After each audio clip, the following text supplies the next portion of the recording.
முதலாவதாக கடந்த 28ஆம் திகதியிலிருந்து நவம்பர் மாதம் 28ஆம் திகதியிலிருந்து இலங்கை பூராகவும் ஏற்பட்ட திட்வா புயலின் காரணமாக இலங்கை பூராகவும் வெள்ளத்தால் மக்கள் பாதிக்கப்பட்டு இருந்தார்கள். அதை நீங்கள் அனைவரும் அறிந்திருப்பீர்கள். கடுமையான பாதிப்பு, இலங்கை வரலாறு காணாத அளவிற்கு இந்த பாதிப்பு ஏற்பட்டு இருந்தது.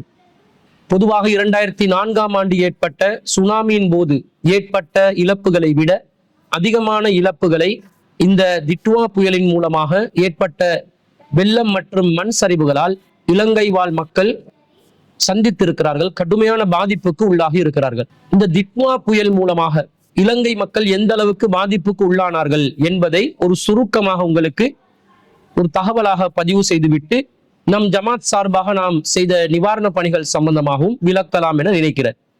திட்வா புயல் ஏற்பட்டதிலிருந்து கிட்டத்தட்ட இலங்கை மக்கள் 23 லட்சத்துக்கு மேற்பட்ட மக்கள் பாதிப்புக்கு உள்ளாகி இருக்கிறார்கள். கிட்டத்தட்ட 10% மக்கள் இலங்கையில் ஏற்பட்ட இந்த வெள்ளத்தினால் பாதிக்கப்பட்டிருக்கிறாங்க. 5000 வீடுகள் ஒட்டுமொத்தமாக இடிந்து விழுந்திருக்கிறது. அதே போன்று 86,882 வீடுகள் பகுதி அளவில் சேதமடைந்திருப்பதை பார்க்கிறோம். 2,75,000க்கும் மேற்பட்ட குழந்தைகள் நேரடியாக இந்த புயலின் காரணமாக, வெள்ளத்தின் காரணமாக, மண் சரிவுகளின் காரணமாக பாதிப்புக்குள்ளாகி இருக்கிறார்கள். 639 பேர் உயிரிழந்து இருக்கிறார்கள். 203 பேர் வரை காணாமல் போயிருக்கிறார்கள். அதுபோன்று மதம் மற்றும் கல்வி விடயங்களில், கல்வி சார்ந்த துறைகளில் ஏற்பட்டிருக்கக்கூடிய பாதிப்புகளை எடுத்துக்கொண்டால் கிட்டத்தட்ட இலங்கை முழுவதும் 764 மதத்தலங்கள் சேதமடைந்திருக்கிறது. பௌத்த விகாரைகள் 379 சேதமடைந்திருக்கிறது. இந்து கோவில்கள் 165, 63 கிறிஸ்தவ தேவாலயங்களுடன் 157 பள்ளிவாசல்களும் மொத்தமாக சேதமடைந்திருப்பதாக தகவல் கிடைக்கிறது. இது ஐக்கிய நாடு சபையின் அபிவிருத்திக்கான அமைப்பு சார்பாக வெளியிடப்பட்ட அறிக்கைகளின் அடிப்படையில் தான் இந்த தகவல்கள் உங்களுக்கு முன்னால் முன்வைக்கப்படுகிறது. அந்த தகவலின் அடிப்படையில் பார்த்தால் 7,20,000 வரைக்கும் கட்டிடங்களுக்கு இந்த வெள்ள நீர் சென்றிருப்பதாகவும் தகவல்கள் கண்டறிந்திருக்கிறார்கள். இந்த அளவுக்கு பாரிய அளவிலான ஒரு வெள்ள அனர்த்தத்தால் இலங்கை மக்கள் பாதிக்கப்பட்ட நிலையில் இந்த வெள்ளத்தின் மூலம் மக்களுடைய உளவியல் ரீதியான, பௌதீக ரீதியான பாதிப்புகளிலிருந்து மீள மக்களை கட்டி எழுப்புவதற்கு ஏனைய அரசாங்கங்களை விட அதிகமான ஒரு பங்களிப்பை தற்போதைய இலங்கை அரசு மேற்கொண்டதை நாங்கள் அனைவரும் எந்த கட்சி வேறுபாடுமின்றி பாராட்டுவதற்கு கடமைப்பட்டிருக்கிறோம். எந்த அளவுக்கு என்று சொன்னா, இலங்கை ரீபில்டிங் ஸ்ரீலங்கா ஃபண்ட் என்று ஒரு பொது நிதி இருக்கிறது. அதுல கிட்டத்தட்ட 697 மில்லியன் ரூபாய்கள் கடந்து நிதி சேகரிப்பு நடந்தது. எல்லா மக்களும் அரசாங்கத்தை நம்பி இலங்கை அரசுக்கு இந்த அனர்த்தத்திலிருந்து மக்களை விடுவிப்பதற்காக, மீள இந்த இலங்கை நாட்டை கட்டி எழுப்புவதற்காக நிதி வழங்கி இருக்கிறார்கள். ஊழலற்ற, பொய்யற்ற, மோசடியற்ற ஒரு அரசை மக்கள் எதிர்பார்த்தவர்களாக தற்போதைய அரசாங்கத்துடைய கடந்த 1 வருட 1.5 வருட கால நடவடிக்கைகளில் மிகவும் துல்லியமாக, நீதியாக, நேர்மையாக அரசு துறைகளில் இந்த அரசாங்கம் நடவடிக்கை மேற்கொண்டதன் காரணமாக மக்கள் நம்பி நிதிகளை ஒப்படைக்கக்கூடிய ஒரு சூழ்நிலை ஏற்பட்டிருக்கிறது. குறிப்பாக இலங்கை கிரிக்கெட், ஸ்ரீலங்கா கிரிக்கெட் அமைப்பினால் 300 மில்லியன் ரூபாய்கள் கொடுத்திருந்தார்கள். பண்டார்நாயக்க ஃபவுண்டேஷன் ஊடாக 250 மில்லியன் ரூபாய்கள் ஒதுக்கியிருந்தார்கள். போர்ட் சிட்டி கொலம்போ ப்ராஜெக்ட் ஊடாக நிதிகளை, பல மெஷினரிகளை அவர்கள் வழங்கியிருந்தார்கள். லங்கா அசோக் லேலண்ட் மூலமாக 65 மில்லியன் ரூபாய்கள் பொது பெறுமதியான வாகனங்களை இலங்கை அரசுக்கு வழங்கி இந்த அனர்த்தத்திலிருந்து மீட்டெடுப்பதற்கான பல முயற்சிகளில் இலங்கை பொதுமக்கள் அரசின் மீது நம்பிக்கையை வைத்து நிதிகளை ஒப்படைக்க, இலங்கை அரசாங்கம் கூட மக்களுக்கு நஷ்ட ஈடு வழங்குவதில் 70 வருட காலங்களில் நாங்கள் இதுவரை காணாத அளவுக்கு மிக பெரிய அளவிலான இழப்பீடு தொகைகளை வழங்குவதற்கு அரசாங்கம் உடனடியாக அன்பகுமார திசாநாயக்க ஜனாதிபதியுடைய தலைமையில அனர்த்த நிவாரண குழுக்கள் ஒன்று சேர்ந்து இந்த அறிவிப்பை வெளியிட்டிருந்தார்கள். கிட்டத்தட்ட முழுமையாக இடிந்து விழுந்த வீடுகளுக்கு 5 மில்லியன் ரூபாய்கள் இழப்பீடு வழங்குவதாகவும், நிலச்சரிவினால் முழுமையாக இழந்த காணிகளுக்காக மாற்று நிலம் வழங்கப்படுவதாகவும், அவசர நிவாரணத்திற்காக 1.2 பில்லியன் ரூபாய்கள் நிதிகளை அரசாங்க கஜானாவிலிருந்து ஒதுக்குவதாகவும், கிட்டத்தட்ட 878 பாதுகாப்பு மையங்களை உருவாக்கி 86,040 நபர்களை தங்க வைக்கப்பட்ட நிலையில் 27,145 குடும்பங்களுக்கு தஞ்சம் புகக்கூடிய விதத்தில் அகதி முகாம்களில் அவர்களை பராமரிக்கக்கூடிய பணியை இலங்கை அரசாங்கம் மேற்கொண்டது.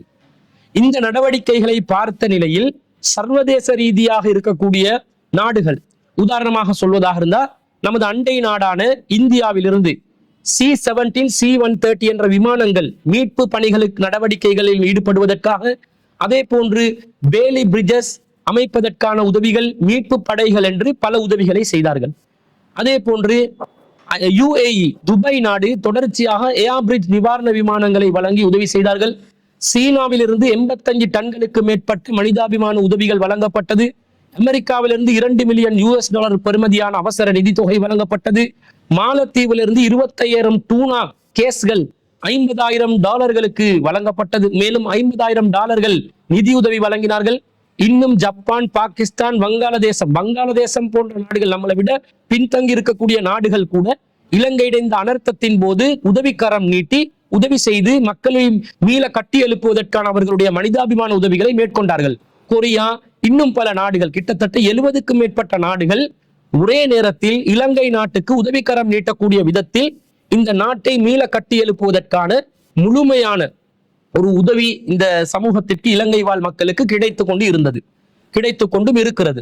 இதிலிருந்து இந்த இழப்பு என்பது ஒரு படிப்பினையாக, அந்த இழப்பின் போது நமக்கு ஏற்பட்ட பாதிப்புகள் என்பதை பொறுத்தவரையில் நாம் இழந்திருக்கிறோம், மன சோர்வு அடைந்திருக்கிறோம், கவலை அடைந்திருக்கிறோம் என்பதை தாண்டி நமக்கு மனிதாபிமான ரீதியாக உதவி செய்வதற்கு உலக மக்கள் தயாராக இருந்தாலும் இந்த நாட்டை ஆளக்கூடிய கட்சிகள், ஆளும் தரப்பினர்கள், அவர்களுடைய நம்பகத்தன்மை கேள்விக்குறியாக இருக்கும் காரணத்தினால்தான் பல வருடங்களாக ஏற்பட்ட அனர்த்தங்களின் போது சர்வதேச ரீதியாக அரசியல் ரீதியான லாபங்களை பெறக்கூடியவர்களை தவிர எந்த லாபமும் எதிர்பார்க்காமல் உதவி செய்யக்கூடிய மக்கள் சர்வதேச ரீதியாக வரவில்லை என்பதையும் இந்த நேரத்தில் நம்முடைய கவனத்துக்கு வருகிறது.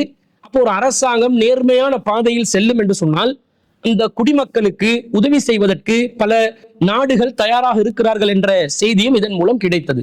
இது போக இலங்கையில முஸ்லிம் அல்லாத சிவில் அமைப்புகள் பலதரப்பட்ட நிலையிலிருந்து உதவிக்கரம் நீட்டினார்கள், பலரும் உதவி செய்தார்கள். உதாரணமாக சொல்வதாக இருந்தால் உங்கள் அனைவருக்கும் தெரியும், பேருவல பகுதியை பொறுத்தவரையில் பேருவல பகுதியிலே அதிகமாக ஒரு கடல் கரையை சேர்ந்த ஒரு பகுதி, அதிகமான மீனவர்கள் இருக்கிறார்கள், அதிகமான போட்டுகள் அங்கே காணப்படுகின்றன. இந்த வெள்ளத்தினால் பாதிக்கப்பட்ட மக்களை மீட்டெடுப்பதற்கான மக்களின் உதவி இலங்கையில பலதரப்பட்ட இடங்களிலிருந்து வந்து போட்டுகளை பயன்படுத்தி மக்களை மீட்டெடுக்கக்கூடிய காரியத்தில் பலரும் ஈடுபட்டாலும் அதிகமான அளவு தங்களுடைய பங்களிப்பை செலுத்தியவர்கள் பேருவலை சகோதரர்கள் என்பதை இந்த இடத்தில் நன்றி உணர்வுடன் நினைவுபடுத்துவதற்கு நாம் கடமைப்பட்டிருக்கிறோம். குறிப்பாக பேருவல பகுதியில போட்டு பயன்படுத்தக்கூடியவர்களுடைய ஒரு சங்கத்தின் தலைவராக செயல்படுகின்ற சகோதரர் சினோஸ் அவர்களுடைய முகாமைத்துவத்துக்கு கீழே பல போட்டுகளை பெற்றுக்கொள்வதற்கும் மீட்பு பணியில் ஈடுபடும் சகோதரர்களை பெற்றுக்கொள்வதற்குமான மிகப்பெரிய வாய்ப்புகள் கொழும்பு மக்களுக்கு கிடைத்தது என்பது, அதே போன்று பல ஊர்களில் மக்களுக்கு இந்த வாய்ப்பு கிடைத்தது என்பதையும் இந்த இடத்துல நாங்கள் நினைவுபடுத்த வேண்டும், அவர்களுக்கு நன்றி கூற வேண்டும். ஏனென்றால் இந்த மீட்பு பணிகள் மிக துரிதமாக செய்யப்படவில்லை என்று சொன்னால் கொழும்பு பகுதியிலே பல மக்களுடைய உயிர்களை நாங்கள் இழந்திருப்போம். அல்லாஹ் தஆலா எப்படி விதியில் நாடி இருக்கிறான் என்பதை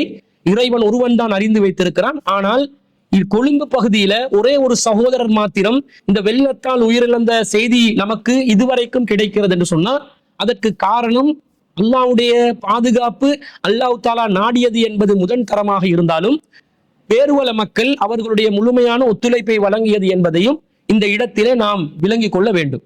இதே போன்று இன்னும் பல சிவில் அமைப்புகள், தனிப்பட்ட சகோதரர்கள், பல ஊடகங்கள், முஸ்லிம் அல்லாத பிரபலமான ஊடகங்கள் எல்லாம் சேர்ந்து பலதரப்பட்ட நிவாரண பணிகளில் ஈடுபட்டார்கள். நம் ஜமாத் சார்பாக மிகவும் பிரமிக்க வைக்கின்ற ஒரு நிவாரண பணியை தொடர்ச்சியாக நாம் செய்து வந்தோம். கடந்த நவம்பர் மாதம் 28ஆம் திகதியிலிருந்து இன்று வரைக்கும் 20 நாட்களாக தொடர்ச்சியாக கட்டங்கட்டமாக தேவைப்படுகின்ற ஒவ்வொன்றையும் சரியாக அணுகி பலதரப்பட்ட நிவாரண உதவிகளை இந்த தித்வா புயலின் மூலமாக பாதிப்புக்குள்ளான இலங்கை வாழ் மக்களுக்காக சிலோன் தௌஹீத் ஜமாத் மூலமாக நாம் செய்து வந்தோம். எந்த ஜாதி மத வேறுபாடுமின்றி, எந்த இயக்க வேறுபாடுமின்றி, எந்த கட்சி வேறுபாடுமின்றி தேவையுள்ளவர்கள் பாதிக்கப்பட்டவர்கள் யார் என்பதை சரியாக இனம் கண்டு நேரடியாக அவர்களை சந்தித்து அவர்களுக்கு நேரடியாக நம்முடைய பொருட்களை ஒப்படைக்கக்கூடிய விதத்தில் ஒரு நேர்மையான ஒரு நிவாரண பணி தொடர்ச்சியாக நமக்கு செய்ய கிடைத்தது இந்த ஜமாத்துக்கு கிடைத்த மிக பெரிய வெற்றியாக நாங்கள் பார்க்கிறோம். முதல் கட்டமாக 5000க்கும் மேற்பட்ட குடும்பங்களுக்கு சமைத்த உணவுகளை விநியோகிக்கக்கூடிய ஒரு வாய்ப்பு நமக்கு கிடைத்தது. கொழும்பு பகுதியை சேர்ந்தவர்களுக்காக இருந்தாலும் சரி, இன்னும் அவுட்டேஷன்ல இருக்கக்கூடிய புலன்னறுவ, தம்பல, இன்னும் பல பகுதியை சேர்ந்த சகோதரர்களுக்கு நம் அமைப்பினால் முடிந்த அளவிலான நிதிகளை கொடுத்து இந்த சமைத்த உணவு விநியோகிப்பதற்கான ஏற்பாடுகளை செய்தோம். வெள்ளத்தால் பாதிக்கப்பட்ட மக்களுக்கும் சமைத்த உணவு கொடுத்தோம். துப்புரவு பணிகளில் ஈடுபட்டார்கள் ஒரு சில சகோதரர்கள்.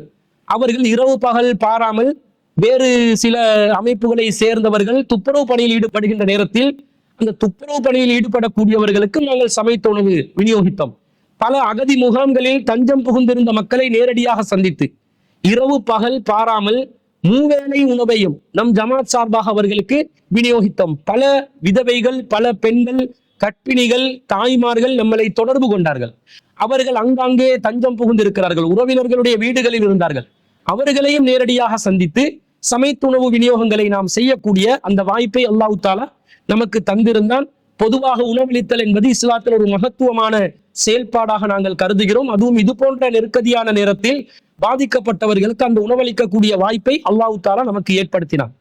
அதற்கு பிறகு அந்த மக்கள் அகதி முகாம்களில் இருக்கக்கூடியவர்கள், உறவினர்களுடைய வீடுகளில் போய் தங்கி இருக்கக்கூடியவர்கள், பொது இடங்களில் பள்ளிவாசல்களில் தங்கி இருக்கக்கூடியவர்கள், இவர்களுக்கான தங்குவிட வசதிகள், தங்குவதற்கு இடம் இருக்குதே தவிர அவங்களுக்கு ஒழுங்கான ஒரு தலையணை இல்லை, ஒரு பாய் இல்லை, ஒரு பெட்ஷீட் இல்லை, மருந்து மாத்திரைகள் இல்லை, பெண்களுக்கு சுகாதாரத்துக்கு தேவையான பொருட்கள் இல்லை என்பதை இனம் கண்டு ஒவ்வொரு அகதி முகாமுக்கும் சென்று அது சிங்களம் முஸ்லிம் என்று வேறுபாடு பார்க்காமல், உதாரணமாக மீத்தொட்டமுல்லை பகுதியில 2ஆம் சிங்க ரெஜிமெண்ட் என்று சொல்லக்கூடிய ஒரு இராணுவ முகாமுக்குள்ளே பலதரப்பட்ட மக்கள் தங்கியிருந்தார்கள், தஞ்சம் புகுந்திருந்தார்கள். அந்த முகாமுக்கு நாங்கள் நேரடியாக சென்று அந்த பகுதியை சேர்ந்த பிரதேச சபை உறுப்பினர் தொடர்பு கொண்டு மக்களை நேரடியாக சந்தித்து அவர்களுக்கு தேவையான பெட்ஷீட் வகைகளை உடனடியாக நாங்கள் விநியோகம் செய்தோம், உணவுகளை விநியோகம் செய்தோம், அவர்களுக்கு தேவையான மருந்து மாத்திரைகளை வழங்கினோம்.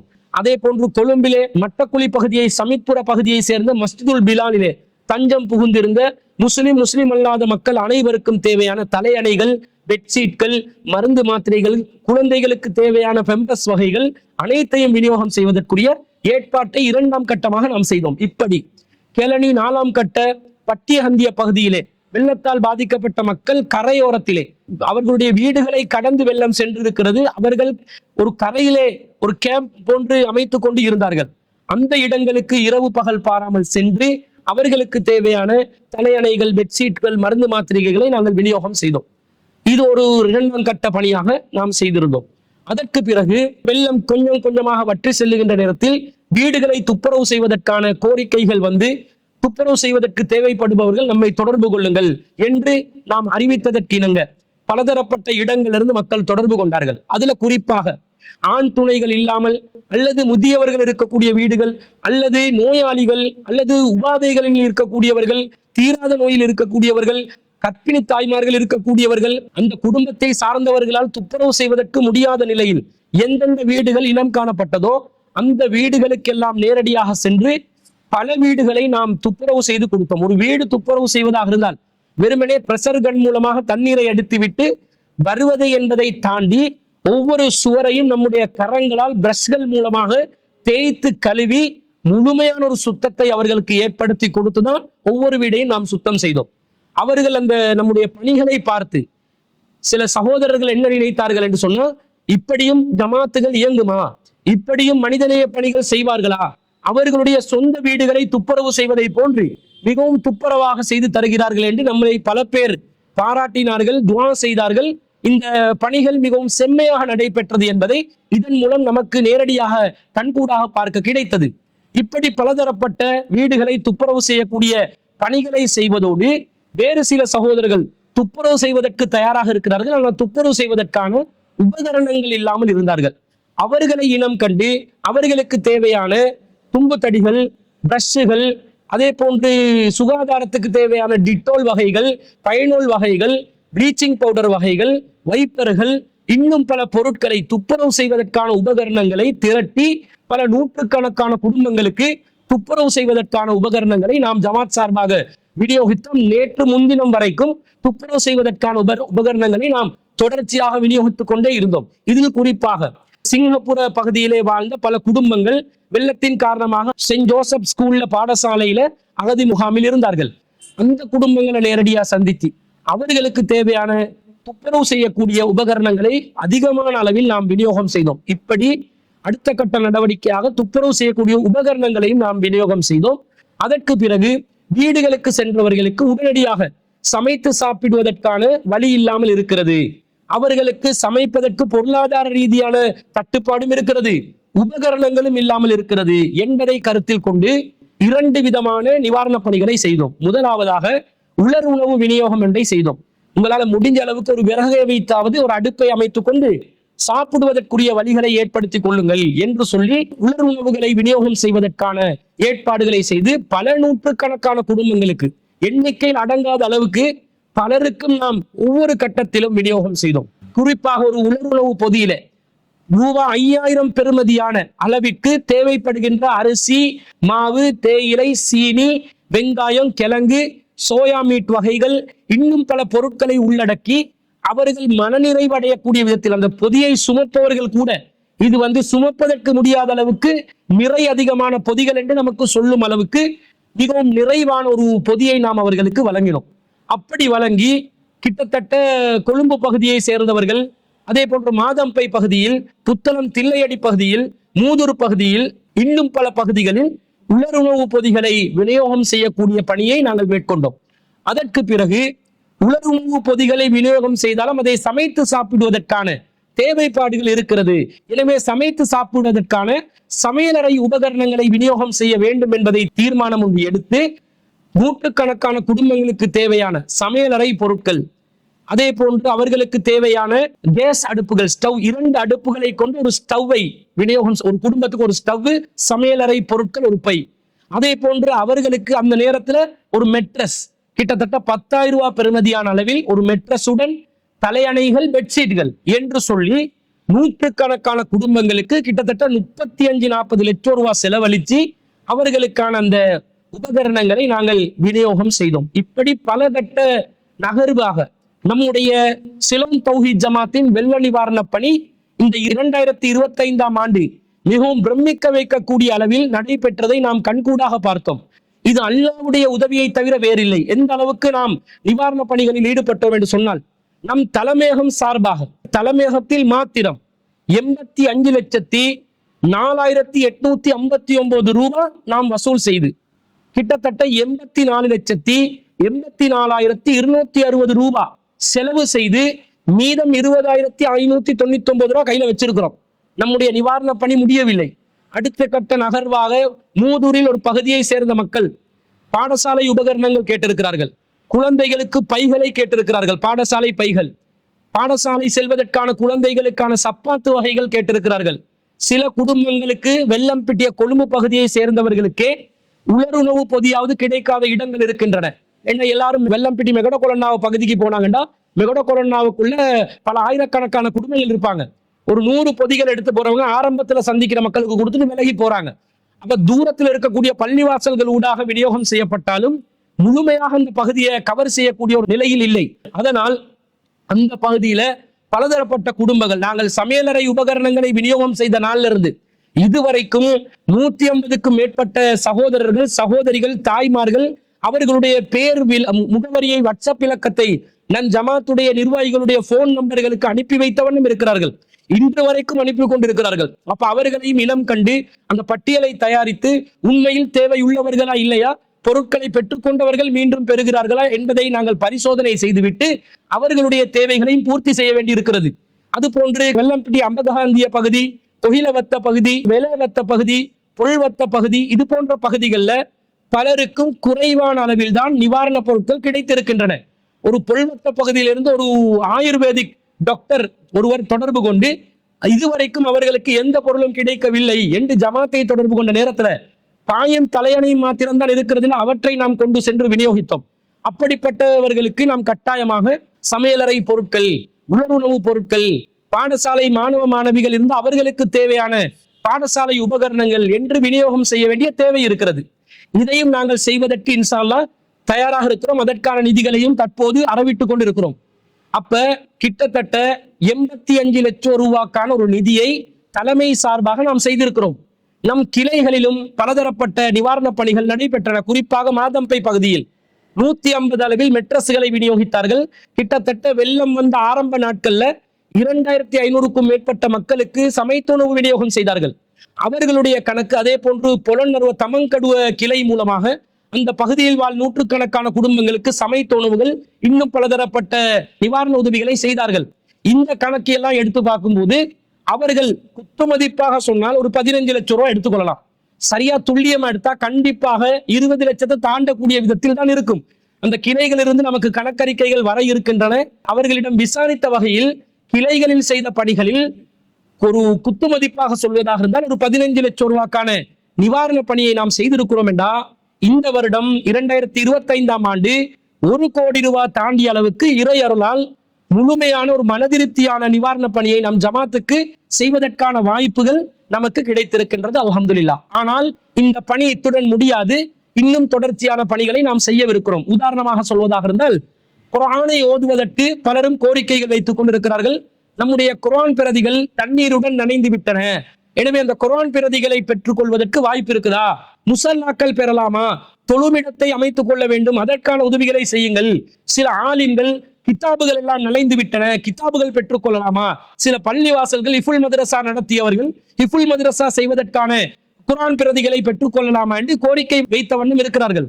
தற்போது வரைக்கும் நாங்கள் 250க்கும் மேற்பட்ட குர்ஆன் பிரதிகளை சேகரித்திருக்கிறோம். இன்ஷா அல்லாஹ் இன்றைய தினத்திலிருந்து அவற்றை ஒவ்வொரு பகுதிகளுக்கு சென்று விநியோகம் செய்வதற்கான அந்த செயற்பாடுகளை நாம் செய்து வருகிறோம். இப்படி பலதரப்பட்ட நம்முடைய நிவாரண பணிகள் நிலுவையில் இருக்கக்கூடிய நிலையில் இதுவரைக்கும் 1 கோடி ரூபாய் தாண்டிய அளவில் நமது அமைப்பு சார்பாக சிலோன் தௌஹீத் ஜமாத் சார்பாக நிவாரண உதவிகளை நாம் வழங்கி இருக்கிறோம் என்றால் இது அல்லாஹ்வுடைய அருளால் அல்லாஹ்வுக்காக நாம் செய்த பணியாக இருக்கிறது.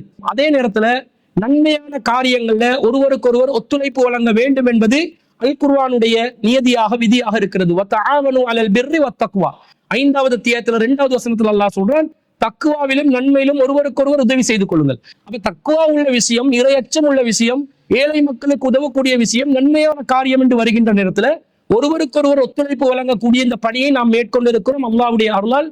இதற்காக வேண்டி யாரெல்லாம் நமக்கு ஒத்துழைப்பு தந்தார்களோ, சில தனவந்தர்கள், சில நன்கொடையாளர்கள், அவர்கள் நிதிகளை தந்து உழைப்பை தரவில்லை, ஆனால் அவர்களுடைய பொருளாதாரத்தை தந்து உதவி செய்தார்கள்.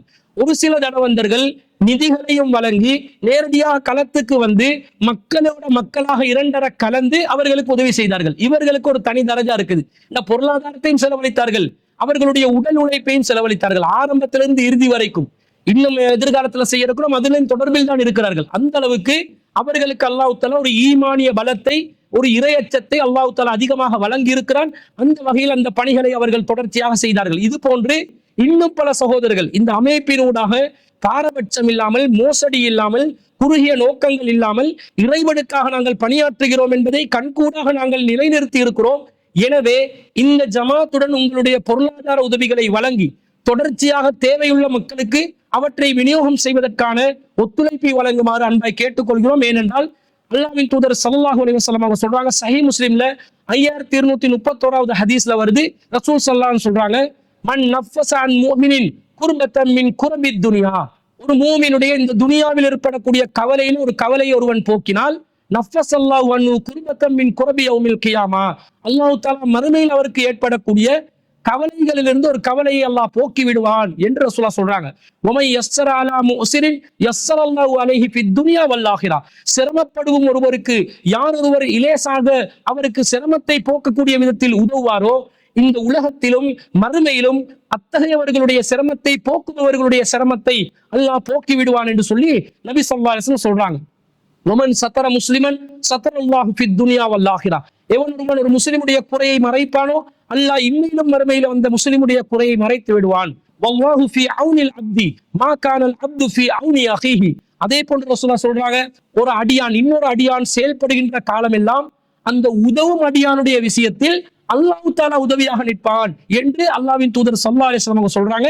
அப்போ ஒருவருக்கு நாம் உதவி செய்யும் போதெல்லாம் அல்லாஹ் நமக்கு உதவி செஞ்சு கொண்டே இருப்பான் என்பதை அல்லாஹ்வின் தூதர் ஸல்லல்லாஹு அலைஹி வஸல்லம் அவர்களுடைய பொன்மொழியிலிருந்து வஹீயின் வெளிப்பாடாக நமக்கு கிடைக்கிறது.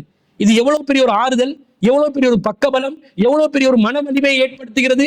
நாங்கள் யாருக்கெல்லாம் சிரமங்களை போக்கிக் கொண்டு உதவி செய்து கொண்டிருக்கிறோமோ அவர்களுடைய அந்த காலகட்டத்தில் நாங்கள் அவர்களுக்கு உதவும் போதெல்லாம் அல்லாஹ் நம்முடன் பக்கபலமாக நின்று நமக்கு உதவி செய்து நம்முடைய சிரமங்களை போக்கி இன்மையிலும் மறுமையில் நம்முடைய கவலைகளை போக்கி அல்லாஹ் நமக்கு உதவி செய்வான் என்றா இதை விட ஒரு மனிதாபிமான மனிதனைய இஸ்லாம் வலியுறுத்தக்கூடிய ஒரு மகத்தான பணி எதுவாக இருக்கும்? எனவே நீங்கள் அனைவரும் உங்களுடைய பொருளாதார ரீதியான உதவிகளை தொடர்ச்சியாக செய்யுங்கள். அல்லாஹ்வுடைய அருளால் இதுவரைக்கும் கிட்டத்தட்ட 20 நாட்களில் 1 கோடி ரூபாவை தாண்டுற அளவுக்கு ஒரு நிவாரண பணியை ஒட்டுமொத்த நம் சிலோன் தௌஹீத் ஜமாத் ஊடாக தலைமை கிளைகளுடைய இணைப்பில் நாம் செய்திருக்கிறோம். இன்ஷா அல்லாஹ் இனி வரக்கூடிய காலங்களிலும் தேவைப்படுகின்ற சகோதரிகளுடைய தேவைகளை கருத்தில் கொண்டு நேரடியாக கள ஆய்வு செய்து தேவைகள் உறுதிப்படுத்தப்படுமானால் அவர்களுக்கு பல லட்சங்களில் உதவி செய்வதற்கு நாம் தயாராக இருக்கிறோம் என்பதை முதலாவது செய்தியாக நாம் மக்களுக்கு இதன் மூலம் அறிவித்துக் கொள்கிறோம். இதுவரைக்கும் நமக்கு இந்த விஷயத்துல யாரெல்லாம் உதவி செய்தார்களோ அவர்களுக்கு அல்லாஹ் தஆலா அருள் புரிய வேண்டும், அவர்களுடைய பொருளாதாரங்களில் பரக்கத்தை ஏற்படுத்த வேண்டும் என்று நாம் ஒவ்வொருவரும் அவர்களுடைய விஷயத்திலே அல்லாஹ் தஆலா அபிவிருத்தியை ஏற்படுத்த வேண்டும் என்ற துஆக்களை கேட்க கடமைப்பட்டிருக்கிறோம். அப்படி உதவி செய்த சகோதரர்களுக்கு நம் ஜமாத் சார்பாக நாம் நன்றிகளையும் தெரிவித்துக் கொள்கிறோம். அவர்களுக்காக நாம் துஆவும் செய்கிறோம் என்பதையும் இதன் மூலம் நாங்கள் அறிவித்துக் கொண்டு நம்முடைய நிவாரண பணிகளை தொடர்ச்சியாக நாம் செய்வோம். அனைவரும் நம்முடன் தொடர்பில் இருக்குமாறு அன்பாய் கேட்டுக்கொள்கிறோம். சில பேர் என்ன விமர்சனம் செய்தார்கள் என்று சொன்னா, நீங்க என்ன நிவாரணம் செய்வதாக இருந்தாலும் நீங்க அதை போட்டோ எடுத்து வீடியோ எடுத்து போடுறீங்க, இப்படி போடுறது நல்லதில்லை, ஒருத்தருடைய மானத்தை நீங்க பாதுகாக்கணும் என்ற மாதிரி சொல்லியிருந்தாங்க. இந்த சகோதரர்கள் ஒரு விஷயத்தை புரிந்து கொள்ள வேண்டும். குர்ஆனில் அல்லாஹ் தஆலா சதக்காவை ஒரு தனிநபர் செய்வதாக இருந்தாலும் 2 விதங்களில் செய்வதற்கு அல்லாஹ் தஆலா அனுமதி அளிக்கின்றார். அல்லாஹ் தஆலா எப்படி சொல்கிறான்? 2வது அத்தியாயத்தில் 271வது வசனத்துல இன் துபது ஸதகாத்தி ஃபனிஇம்மா ஹிய, நீங்கள் தர்மங்களை பகிரங்கமாக செய்தால் அது நல்லது. வ இன் துஃபுஹா வ தூது அல் ஃபுகரா, நீங்கள் அதை மறைத்து ஏழைகளுக்கு வழங்கினால் ஃபஹுவ கைருல் லக்கும், அது உங்களுக்கு மிகச் சிறந்ததாக இருக்கும். வயுகஃபிரு அன்கும் மின் செய்யாத்திக்கும், உங்களுடைய பாவங்களிலிருந்து பலதை அல்லாஹ் மறைத்து விடுவான், அல்லாஹ் உங்களுடைய தீமைகளுக்கு பகரமாக அதை ஆக்கி விடுவான். வல்லாஹு பிமா தஅமலூன கபீர், நீங்கள் செய்பவற்றை பற்றி அல்லாஹ் அறிந்தவனாக இருக்கிறான் என்று அல்லாஹ் இந்த வசனத்துல சொல்கிறான். அப்போ ஒரு தனிநபராக இருந்தாலும் 2 நிலைகளில் தர்மம் செய்யலாம். பகிரங்கமாகவும் தர்மம் செய்யலாம், மறைத்தும் தர்மம் செய்யலாம். அப்போ பகிரங்கமாக தர்மம் செய்வதற்கு அல்லாஹ் ரப்புல் ஆலமீன் அனுமதி அளித்திருக்கும் போது அதை ஒருத்தர் நான் பகிரங்கமாக தர்மம் செய்வதை வெறுக்கின்றேன் என்று சொல்வார் என்று சொன்னால் அவர் அல்லாஹ்வுடைய குர்ஆன் வசனத்தை சரியா புரியல என்று அர்த்தம். அல்லாஹ் அனுமதி அளித்ததை அவர் வெறுக்கிறார் என்று அர்த்தம். அல்லாஹ் அனுமதி அளித்த ஒன்றை வெறுப்பதற்கு நமக்கு எந்த ஒரு அனுமதியும் இல்லை. அல்லாஹ் தஆலா அனுமதி அளித்திருக்கிறார், நான் தனிப்பட்ட முறையில் அதை விரும்பவில்லை என்றால் நான் அதிலிருந்து ஒதுங்கிக் கொள்ளலாம். ஆனால் இன்னொருவரும் செய்யக்கூடாது என்று பகிரங்கமாக அதை எதிர்ப்பார் என்று சொன்னால் அவர் குர்ஆன் வசனத்துக்கு கொடுக்க வேண்டிய கண்ணியத்தை சரியான முறையில் கொடுக்கல, குர்ஆன் வசனத்தை மதிக்கல, அல்லாஹ்வுடைய கட்டளைகளை பேணலன்னு அர்த்தம். அதே நேரத்துல இந்த தர்மத்தை பொறுத்தளவு அல்லாஹ் ஏன் பகிரங்கமா செய்வதற்கு அனுமதி அளித்தான்? பெருமை பாராட்டுவதற்காகவா? பெருமைக்காக செய்தால் பகிரங்கமாக நீங்கள் தொழும் போது அடுத்தவண்ட முகஸ்துதிக்காகவே நீங்கள் தொழுதாலும் சிறுக்காக போய்விடும். அல்லாஹ் தஆலா அதை அங்கீகரிக்க மாட்டான். இன்னமல் அமாலு பின்னியா, அமல்கள் எண்ணங்களை பொறுத்தவரையில் தான் அமையும். வ இன்னமா லிகும்ரிஇன் மா நவா, ஒவ்வொருத்தரும் ஒவ்வொரு மனிதரும் அவர் நினைத்ததை போன்று நினைத்ததற்கு ஏற்பதான் அவருடைய அமல் அமைந்து விடும்.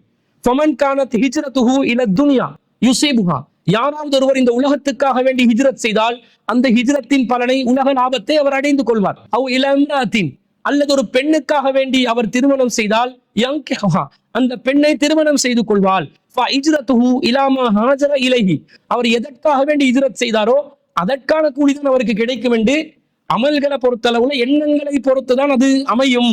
நீங்க உலகத்துக்காக செஞ்சா உலகத்துல கூலி கிடைக்கும், மறுமையில கிடைக்காது. மறுமைக்காக செய்தால் மறுமையில் அதற்கான நிறைவான கூலி கிடைக்கும் என்று அல்லாஹ்வின் தூதர் ஸல்லல்லாஹு அலைஹி வஸல்லம் அவர்கள் சொல்ற செய்தி சஹீஹ் புகாரியில் 1வது செய்தியாக பதிவு செய்யப்பட்டு இருக்கிறது.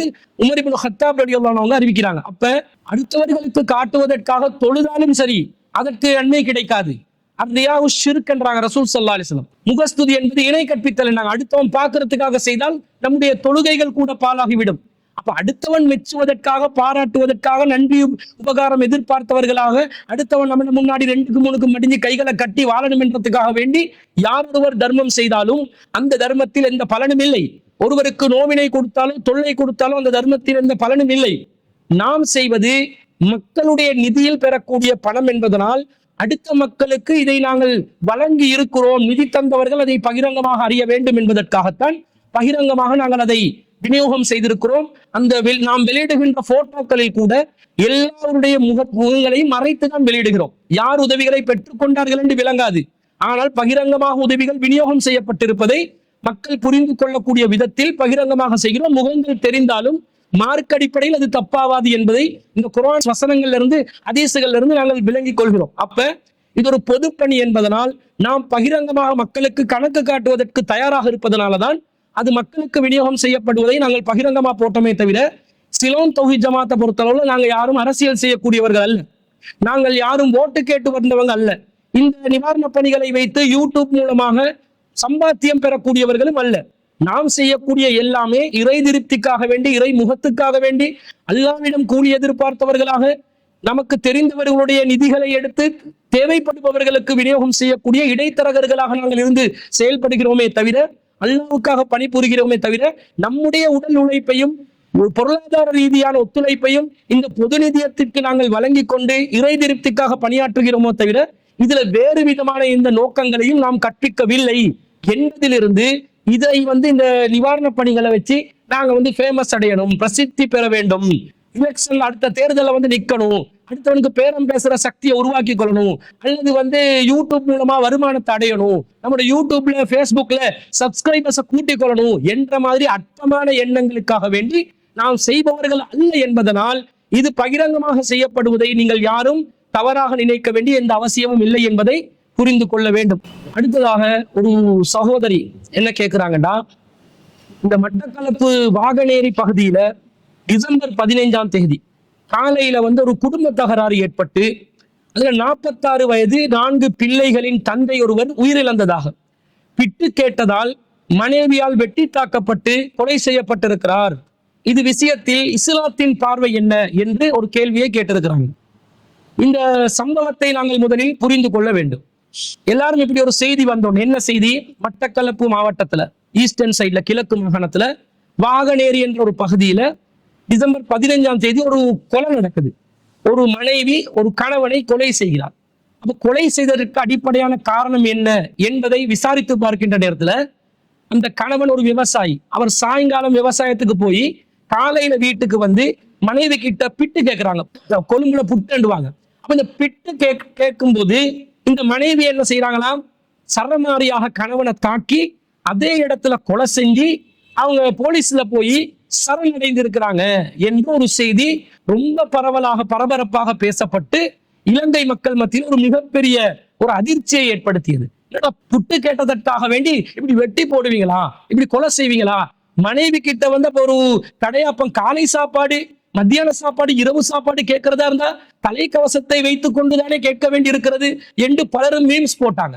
நான் என்றால் என்னுடைய மனைவியிடம் இனிமேல் பிட்டு கேட்கவும் மாட்டேன், கொத்து பராட்டா கேட்கவும் மாட்டேன், என் மனைவியிடம் நான் பருப்பு கேட்கவும் மாட்டேன், அரிசி கேட்கவும் மாட்டேன், சோறு கேட்கவும் மாட்டேன், நானாக சமைப்பதற்கு பழகிக் கொள்கிறேன் என்று சில பேர் டிக்டாக்லையும் சமூக வலைத்தளங்களிலும் ஒவ்வொரு கருத்துகள் பதிவுகள் போட ஆரம்பித்து விட்டார்கள். உடனடியாக பெண்ணினத்தை ஒரு மட்டமானதை ஆக்கி மனைவிமார்கள் கிட்ட சாப்பாடு கேட்டாலே கொலை மிரட்டல் வருது, இந்த அளவுக்கு கொடூரமான நிலையில் பெண்கள் இருக்கிறாங்க, இலங்கை பெண்கள் மாறிட்டாங்க என்ற மாதிரி ஒரு கருத்துல தான் இந்த தகவலை மக்கள் மத்தியிலே கொண்டு சென்றார்கள். ஆனா இந்த சம்பவத்துடைய பின்னணியை நாம் சரியாக ஆய்வு செய்து பார்க்கிற நேரத்துல எப்படிப்பட்ட ஒரு சூழ்நிலை இந்த சம்பவத்துல ஏற்பட்டு இருக்கிறது என்பதை அறியக்கூடிய விதத்தில் சில செய்திகள் கிடைக்குது. இந்த கணவரை பொறுத்தளவில் அவர் வெளி தோற்றத்தில் ஒரு நல்ல மனிதரை போன்று மக்கள் மத்தியிலே காட்சியளிக்கக்கூடிய நிலையில்தான் பலரும் கருத்து பரிமாறினார்கள். ஆனால் இவரை பொறுத்தளவில் இவர் கடுமையாக போதைக்கு அடிமையான ஒருவர், எப்போதும் மது அருந்தியவராகத்தான் இவர் இருப்பார். அப்ப இவர் மாலையில விவசாயத்துக்கு போய் காலை நேரத்துல மனைவி கிட்ட ரொம்ப இன்னசென்ட்டாக எந்த ஒரு பாவமும் செய்யாத அப்பாவியாக சாப்பாடு கேட்ட மாதிரியும், பிறகு மனைவி கோவப்பட்டு சாப்பாடு கேட்பியா, எங்கிட்ட சாப்பாடு கேட்ட அருவாளால வெட்டிடுவேன் என்று சொல்லி மிரட்டி வெட்டி போட்டா என்ற அளவுக்கு மாதிரி கொடூரமான ஒரு நிலையில நடந்த ஒரு காரியம் அல்ல. இந்த மனைவியை பொறுத்தளவுல இந்த குடி பழக்கத்துக்கு ஆளான கணவரிடமிருந்து பலதரப்பட்ட சந்தர்ப்பங்கள் அடி வாங்கி இருக்கிறாங்க. எந்த அளவுக்கு என்று சொன்னா, தினசரி அந்த மனைவியை தாக்கியதனால் அந்த மனைவியுடைய ஒரு காது கேட்காத அளவுக்கு ரொம்ப பாதிக்கப்பட்டு இருந்தாங்க, மன உளைச்சலுக்கு உள்ளாகி இருந்தாங்க. கணவனுடைய கொடுமையிலிருந்து வெளியேறுவதற்கு வாய்ப்பு இல்லையா என்றெல்லாம் பலதரப்பட்ட சந்தர்ப்பங்கள்ல அண்டை வீட்டாருடைய உதவி கேட்டு, அந்த சமூக தலைவர்களுடைய உதவி கேட்டு, யாரும் உதவி செய்யாத நிலையில ரொம்ப மன உளைச்சலுக்கு உள்ளாகி ஒரு முறை இந்த சம்பவம் நடக்குது 15ஆம் தேதி. இந்த சம்பவம் நடப்பதற்கு 3 நாட்களுக்கு முன்பதாக இந்த மனைவி போலீசாரிடம் செல்கிறார். சென்று இப்படி என்னுடைய கணவனால் நான் துன்புறுத்தப்படுகிறேன், இந்த துன்புறுத்தலை போலீசார் தலையிட்டு உடனடியாக நிறுத்த வேண்டும், அப்படி நிறுத்தாவிட்டால் அந்த கணவனை கொலை செய்து விட்டுதான் அடுத்த முறை நான் இந்த போலீஸ் நிலையத்திற்கு வருவேன் என்று தகவல் கூறியதாக ஒரு செய்தி கிடைக்கிறது. அப்ப இப்படி போலீஸுக்கு முன்னாடி தன்னுடைய கணவரை பற்றி புகார் செய்கின்ற அளவிற்கு கணவன் மூலம் கொடுமை செய்யப்பட்டிருக்கிறார். அப்ப பல நாட்களாக உடல் ரீதியான வேதனை, மன ரீதியான வேதனை, 4 பேர் நியாயம் கேட்பதற்கு ஒரு நாதியற்ற நிலை, இது போன்ற மன உளைச்சலுக்கு உள்ளான மனைவிதான் 15ஆம் தேதி காலையில இவர் பிட்டு கேட்கிறாரு. அந்த மனைவிக்கு இவருக்கும் வாக்குவாதம் ஏற்படுது, ஏதோ ஒரு தகராறு ஏற்பட்டிருக்குது. அந்த மன உளைச்சலின் வெளிப்பாடாகத்தான் சரமாரியான தாக்குதல் நடத்தப்பட்டு கணவன் சம்பவ இடத்திலே உயிரிழக்கிறார். அந்த மனைவி தவறான பெண்ணாக, ஒரு கொடுமை செய்யக்கூடிய பெண்ணாக, அல்லது சட்டத்துக்கு முன்னால் தன்னை காப்பாற்றி கொண்டு தான் எப்படியாவது மறைந்து விட வேண்டும் என்று நினைக்கக்கூடிய ஒரு பெண்ணாக இருந்தால் இந்த சம்பவத்தை செய்துவிட்டு அவர் போலீசாரை நாடி இருக்க மாட்டார். அடுத்த கணம் அந்த அருவாளுடன் போலீஸுக்கு சென்று என் கணவனை நான் கொலை செய்து விட்டேன், இதோ நான் சரணடைந்து விடுகிறேன் என்று சொல்லி போலீசாரிடம் சரணடைகிறார்கள் என்று சொன்னால், இதற்கு பின்னணியில் பெண் கொடுமை நிகழ்த்தப்பட்டிருப்பதை நாங்கள் அவதானிக்கிறோம். இது முஸ்லிம் அல்லாத ஒரு சமூகத்தில் தான் இந்த சம்பவம் நடைபெற்றிருக்கிறது. எந்த சமூகத்தில் நடந்தாலும், இன்று முஸ்லிம் அல்லாத சமூகத்தில் இது நடக்குது, நாளைய தினம் முஸ்லிம் சமூகத்தில் நடக்கலாம். எந்த சமுதாயத்தில் நடந்தாலும் இது போன்ற வன்கொடுமைகள், பெண்ணினத்தை இலக்கு வைத்து தாக்கக்கூடிய, பெண்கள் பலவீனமாக இருக்கக்கூடிய பெண்கள் மீது சரமாரியாக தாக்குதல் நடத்தக்கூடிய ஆணாதிக்கம் நிறைந்த ஒரு சமூகத்தில் ஆண்களுடைய கொடுமைகளிலிருந்து பாதுகாப்பதற்காக அந்தந்த பகுதிகளில் சமூக நிறுவனங்கள் செயல்பட வேண்டுமா இல்லையா? மத ஆலயங்கள் செயல்பட வேண்டுமா இல்லையா? கோயில்கள், பள்ளிவாசல்கள், மதஸ்தலங்கள் செயல்படணுமா இல்லையா? இப்படி செயல்படாமல் பொத்தம் பொதுவாக விடுபடுவதனால யாரும் நினைத்த விதத்தில் ஒரு குடும்பத்தை நடத்துறாங்க. ஒரு மனைவி என்று சொன்ன அடிமையாக நினைக்கிறார்கள். அந்த மனைவியை எப்படியும் தாம் நடத்தி கொள்ளலாம் என்று விரும்புகிறார்கள். மனைவியை ஒரு போதைப் பொருளாக, ஒரு மாயப் பொருளாக, தான் நினைத்தவாறு புரட்டக்கூடிய ஒரு ஜனாசாவாக, ஒரு சடலமாக நினைத்து வாழக்கூடியவர்களுக்கு கடுமையான ஒரு பாடத்தை கற்பிக்கக்கூடிய ஒரு நிலையில் தான் இந்த பெண்மணி அந்த தவறை செய்திருக்கிறார். அந்த பெண் செய்தது தவறு, அதை நாங்கள் ஆதரிக்கவில்லை. ஆனால் அதற்கு பின்னணியில் இருக்கின்ற காரணங்களை பார்த்தால், மது போதையில் ஒருவன் அழைகிறான், தன்னுடைய மனைவியை தாக்குகிறான். இதை தட்டி கேட்கறதுக்கு ஒரு நாதி இல்லை. எவனாவது தட்டி கேட்டா என்ன அவனோட சாட்டிடுவாங்க, ஏண்ட பொம்பளை, ஏண்ட கள்ள பொண்டாட்டி என்று சொல்லிடுவாங்க, பழி சொல்லிடுவாங்கன்னு சொல்லி பயந்து தொடை நடுங்கி தனக்கு ஏதாவது பிரச்சனை வந்துடும் என்று சொல்லி நினைத்து ஒதுங்கி அப்படியே விட்டதுனால இன்றைய தினத்துல என்ன நடக்குது? ஒரு 4 குழந்தைகளுடைய பெற்றோர்களுக்கு நடந்த கதி. கணவர் இழந்து மரணித்து விட்டார், கொலை செய்யப்பட்டு விட்டார், தாய் சிறையில் இருக்கிறார். 2 பிள்ளைகள் திருமணம் முடித்தவர்கள், 2 பிள்ளைகள் திருமணம் முடிக்காதவர்கள். திருமணம் முடித்தவர்களுடைய அந்த குடும்பத்திலும் அவர்களுக்கு தலைக்குடிவு, திருமணம் முடிக்காத குழந்தைகளுடைய எதிர்காலம் கேள்விக்குறி. இப்படி பல பிரச்சனைகளுக்கு காரணமாக இருப்பது இந்த போதை பழக்கம், ஆணாதிக்க பழக்கம். இன்று கொழும்பிலும் பல இடங்களில் வரக்கூடிய புகார் என்னென்று சொன்னார், குடும்ப நல உளவியல் ஆலோசனைகளை வழங்கக்கூடிய செயல் திட்டத்தை நாம் ஜமாத்தூடாக மேற்கொண்டு வருகிறோம். பலதரப்பட்டவர்களுடைய கோரிக்கைகள் என்ன? என்னுடைய மகன் ஐஸ் போதையில் இருக்கிறான், அவருடைய மனைவியை அவன் தாக்குகிறான், நிர்வாணப்படுத்துகிறான், மிரட்டுகிறான், போட்டோக்களை எடுத்து வெளியிடுவேன் என்று சொல்லி பயங்காட்டுறான், காசு பணம் கேட்கிறான், மருமகளை காப்பாத்துக்கிட்டு மாமியார் புகார் செய்யற அளவுக்கு நிலை இருக்கிறதா இல்லையா? இந்த மாதிரி போதை பழக்கத்துல, ஐஸ் போதையாக இருந்தாலும் மதுவாக இருந்தாலும், எந்த போதை பழக்கத்துல எவன் இருக்கிறானோ அவனால் ஒரு குடும்பம் பாதிக்கப்பட்டுச்சுன்னு சொன்னா, இலங்கையில சட்ட ரீதியான பல பாதுகாப்பு முறைகள் இருக்கிறது. பெண்களுக்கான பாதுகாப்பு போலீஸ் பிரிவுகள் இருக்கின்றன, சிறுவர்களை பாதுகாப்பதற்கான போலீஸ் பிரிவுகள் இருக்கின்றன. அதே போன்று குடும்ப வன்கொடுமைகளுக்கு எதிராக சட்ட நடவடிக்கை எடுக்கக்கூடிய பல சிவில் அமைப்புகள் இருக்கிறார்கள். அவர்களை தொடர்பு கொள்ளுங்கள். தொடர்பு கொண்டு அவர்களிடம் இந்த தகவல்களை சாட்சியங்களுடன், ஆதாரங்களுடன் ஒப்படைத்து நடவடிக்கை எடுக்க வைங்க. ஒரு வீட்டுல ஒரு பிரச்சனை நடக்குதுன்னு சொன்னா அடுத்த வீட்டுக்காரன் பார்த்து சிரிக்க கூடாது, அடுத்த வீட்டுக்காரன் பார்த்து இது என்னுடைய பிரச்சனை இல்லைன்னு ஒதுங்க கூடாது. அப்படி ஒதுங்கினா இன்னைக்கு அடுத்த வீட்டுல நடக்கிற பிரச்சனை நாளைக்கு உங்க வீட்டுல நடக்கும் என்பதை நினைத்து இவர்கள் இந்த அநியாயங்களை தட்டி கேட்க வேண்டும். அநியாயம் செய்பவனையும் தட்டி கேட்க வேண்டும், அநியாயம் செய்பவனுக்கும் உதவி செய்ய வேண்டும், அநியாயத்துக்கு உள்ளானவனுக்கும் உதவி செய்ய வேண்டும் என்று அல்லாஹ்வின் தூதர் ஸல்லல்லாஹு அலைஹி வஸல்லம் அவர்கள் சொன்னார்கள். அப்ப சஹாபாக்கள் கேட்டாங்க, எப்படி அநியாயம் செய்யறவனுக்கு உதவி செய்யறது என்று. அநியாயம் செய்யறவன் அநியாயத்தை தட்டி நிறுத்து, தட்டி கேளு, அதை தடுத்து நிறுத்து, அதுதான் அவனுக்கு நீ செய்கின்ற உதவி என்று அல்லாஹ்வின் தூதர் ஸல்லல்லாஹு அலைஹி வஸல்லம் அவர்கள் கூறி இருக்கிறார்கள் என்று சொன்னா, இந்த மாதிரி வீட்டில் நடக்கக்கூடிய டொமெஸ்டிக்கா நடக்கக்கூடிய டொமெஸ்டிக் வயலன்ஸ், வீட்டுக்குள்ளே நடக்கக்கூடிய குற்றங்களை பொறுத்தவரையில் அவற்றை ஆதாரங்களுடன் நிரூபிக்கக்கூடிய விதத்தில் போலீசார் பாதுகாப்பு தரப்புக்கு கொடுத்து அவற்றை தீர்த்து வைப்பது சமூகத்தின் கடமையாக இருக்கிறது. பள்ளிவாசல்கள் தலையிட வேண்டும், மதஸ்தலங்கள் தலையிட வேண்டும். அந்த பள்ளிவாசல்களுக்கு ஒரு புகார் சென்றால் அவற்றில் கவனக்குறைவாக இருக்காமல் நேரடி விசாரணைகளை நடத்தி அந்த சம்பந்தப்பட்ட குடும்பங்களுக்கு போலீஸுக்கு நாங்கள் இந்த விஷயத்தை கொண்டு போயிருவோம், பள்ளிவாசல் நிர்வாகமும் பாதிக்கப்பட்டவர்களுக்கு பக்கபலமா நின்றோம் என்று மிரட்டல் கொடுத்தாதான் இந்த அநியாயக்கார அயோக்கிய பயல்கள் இது போன்ற அநியாயங்களை செய்யாமல் இருப்பார்கள். கடைசியில அந்த மனைவி கொலைக்காரியாகி கணவரும் உயிரை இழந்து ஒரு குடும்பமே நடுத்தருக்கு வரக்கூடிய ஒரு நிலை ஏற்பட்டிருப்பதை நாங்கள் பார்க்கிறோம். திருமணத்தின் போது திருமணம் முடிப்பதற்கு முன்பதாக ஒரு மணமகனை திருமணத்திற்காக பேசி வந்திருந்தா முதலாவதாக நீங்க செய்ய வேண்டிய ஒன்று, ஒரு சிகரெட் பழக்கமாவது இருக்குதான்றது பாருங்க. இருந்தா கண்டிப்பாக திருமணம் முடித்து வைக்காதீர்கள். இந்த காலத்துல சிகரெட் பழக்கத்திலாவது எவனாவது இருந்தாலும் அவன் கண்டிப்பாக படிப்படியாக கடுமையான போதைப் பொருட்கள் பழக்கத்துக்கு செல்லக்கூடிய ஒரு வாய்ப்பு நிச்சயமாக இருக்கிறது. எனவே திருமணத்திற்கு முன்பதாக ஒரு மணமகனை தேர்வு செய்வதற்கு முன்பதாக முஸ்லிம்களாக இருந்தா மார்க்கத்தை பாருங்க, குர்ஆன் ஹதீஸை பாருங்க, தௌஹீத் இருக்குதான்னு பாருங்க. அது இல்லைன்னு சொன்னா அது மேலோட்டமான மார்க்கம் வேண்டா, வளைந்து நிலையக்கூடிய மார்க்கம் வேண்டா, நல்ல பொடியே தொழுமையாளி என்று வருவாங்க, அடிப்படை அக்கீதா எடுத்துன்னு தெரியாது, கொள்கை விளக்கம் என்னன்னு தெரியாது. இந்த மாதிரி நிலையில இருக்கிறவங்களுக்கு கூட திருமணம் முடித்து வைக்காதீர்கள் என்றோம். நல்ல மார்க்க விளக்கம் உள்ள அக்கீதால சரியாக உறுதியாக இருக்கக்கூடிய ஒரு பையனாக இருந்தால் அப்படிப்பட்ட மணமகன்மார்களுக்கு தான் திருமணத்தை முடிச்சு வைக்கணும் என்றோம். அதிலையும் குறிப்பாக சிகரெட் பழக்கம் உள்ள போதை பழக்கம் உள்ள எவனுக்கும் திருமணத்தை நாங்கள் முடிச்சு வைக்க கூடாது. நீ அப்படியே தனி கட்டையா கெட, உனக்கெல்லாம் எதுக்கு ஒரு திருமண வாழ்க்கை? நீ திருமணம் முடிச்சு உன்னுடைய இந்த போதை பழக்கத்தில் உள்ள பிரச்சனையின் காரணமாக மனைவி அடிமையாக்கி மனைவி அடிச்சு தாக்கி ஒரு நல்ல குடும்ப வாழ்க்கையா நீ நடத்துவாய்.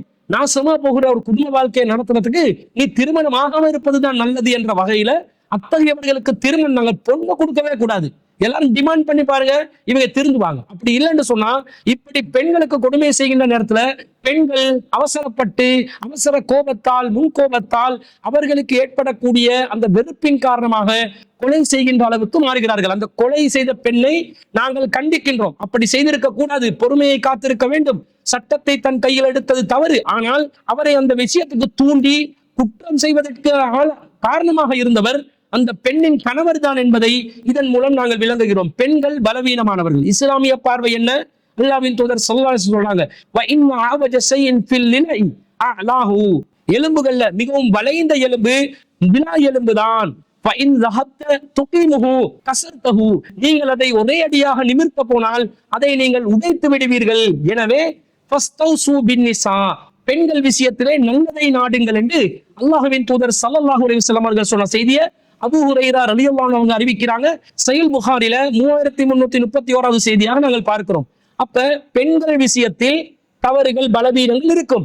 அந்த பலவீனங்களை வளைந்து நெளிந்து நாங்களும் அவர்களை அட்ஜஸ்ட் பண்ணி வாழக்கூடிய ஒரு வாழ்க்கையை இஸ்லாம் வாழ சொல்லுதே தவிர ஒரு போலீஸ் ஸ்டேஷன் நடத்த சொல்லல, குடும்பம் தான் நடத்த சொல்லுது. அவ பெண்கள் தரப்புல நடக்கக்கூடிய தவறுகளை நாங்கள் விளங்கி அவர்களுடைய பலவீனங்களை புரிஞ்சு அவர்களுடைய நிலைக்கு ஏற்றவாறு நாங்க எட்ஜஸ்ட் பண்ணி வாழக்கூடிய ஒரு கட்டளை தான் இஸ்லாம் ஆண்களுக்கு விடுத்திருக்கிறது. திருக்குர்ஆன்ல 4வது அத்தியாயத்துல 19வது வசனத்துல அல்லாஹ் சொல்கிறான், நீங்கள் அவர்கள் விஷயத்தில் சிலதை வெறுப்பீர்கள்,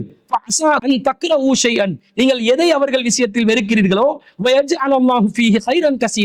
அதிலே அல்லாஹ் தஆலா பல நன்மைகளை வைத்திருப்பான். அப்படிங்க வெறுப்பு, அழகு இல்லை என்று வெறுக்கலாம், பணிவு இல்லை என்று வெறுக்கலாம், மரியாதை தருவது இல்லை என்று வெறுக்கலாம், சமைப்பதில்லை என்று வெறுக்கலாம், இவள் பொழுதுபோக்கிலே மூழ்கி இருக்கிறார் என்று வெறுக்கலாம். ஆனால் அதை படிப்படியாக எட்ஜஸ்ட் பண்ணி அவர்களை திருத்தி எடுங்க. அதை விட்டுட்டு அவங்களை கொடுமைப்படுத்த ஆரம்பிச்சுங்கன்னு சொன்னா பலவிதமான விபரீதங்கள் ஏற்படலாம். அதனால நீங்கள் வெறுக்கக்கூடிய விஷயத்தில் கூட அல்லாஹ் நன்மையை வச்சுற அளவுக்கு அல்லாஹ் நிலைமையை மாத்துவான். பொறுத்து நடந்துக்கோங்க, விட்டு கொடுத்து நடங்க என்று இஸ்லாம் சொல்வதை பார்க்கிறோம்.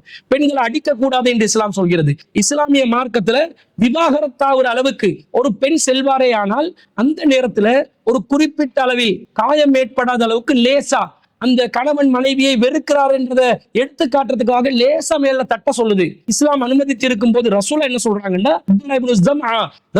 அவங்க அறிவிக்கிறாங்க, புகாரில 4942வது செய்தியா பதிவு செய்யப்படுது. ஒரு அடிமையை அடிப்பதை போல் உங்களுடைய மனைவிமார்களை நீங்கள் யாரும் அடிக்க கூடாது. சும்மா யுஜாபியும் பிறகு அந்த நாள்ல இரவுல போயிட்டா ஓட நீங்க இல்லறத்தில் ஈடுபடுகிறீர்கள், வெக்கம் இல்லையான்னு கேட்கிறாங்க ரசூல் ஸல்லல்லாஹு அலைஹி வஸல்லம். ஒரு மனைவியை நீங்க அடிப்பீங்களா? அடிமை அடிக்கிற மாதிரி அடிப்பீங்களா?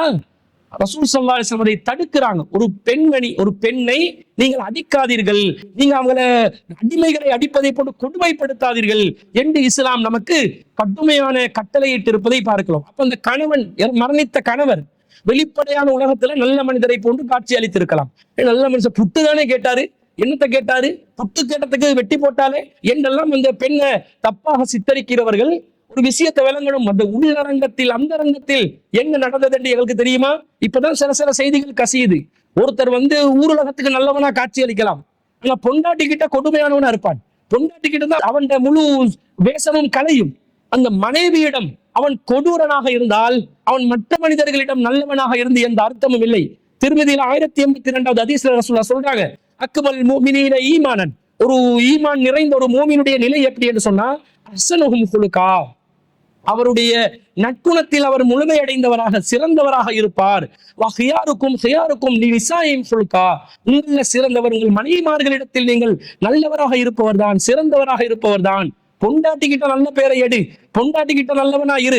பொண்டாட்டியை கொடுமைப்படுத்தி அநியாயப்படுத்தி அவளை சிரமப்படுத்தி ஊருலகத்துக்கு நல்லவனா இருந்தா நீ நல்லவனே இல்லைன்றாங்க ரசூல் ஸல்லல்லாஹு அலைஹி வஸல்லம். அப்ப இந்த சம்பவத்துல என்ன நடக்குது? ஊருலகத்துக்கு பாக்குறதுக்கு ஒரு இன்னசென்ட்டான ஒரு ஆளு, ஆனா மனைவியை கொடுமைப்படுத்தி அவ தாங்க முடியாம போலீஸ் ஸ்டேஷன்ல பல தடவை போய் சொல்லி அவங்களும் அதுக்குரிய நடவடிக்கைகள் எடுத்தார்களா இல்லையான்றது கேள்விக்குறியாக இருக்கிறது. இந்த நிலையில அவ கொலை செஞ்சிட்டா. அப்ப மன உளைச்சல் வெளிப்பாடு, வெளியே சொல்றதுக்கு யாரும் இல்லை, உதவுவதற்கு யாரும் இல்லை, இரத்த உறவுகள் இல்லை, அண்டை வீட்டார்கள் இல்லை, ஊரு ஜமாத்துகள் தலைவர்கள் சமூக அமைப்புகள் இல்லை.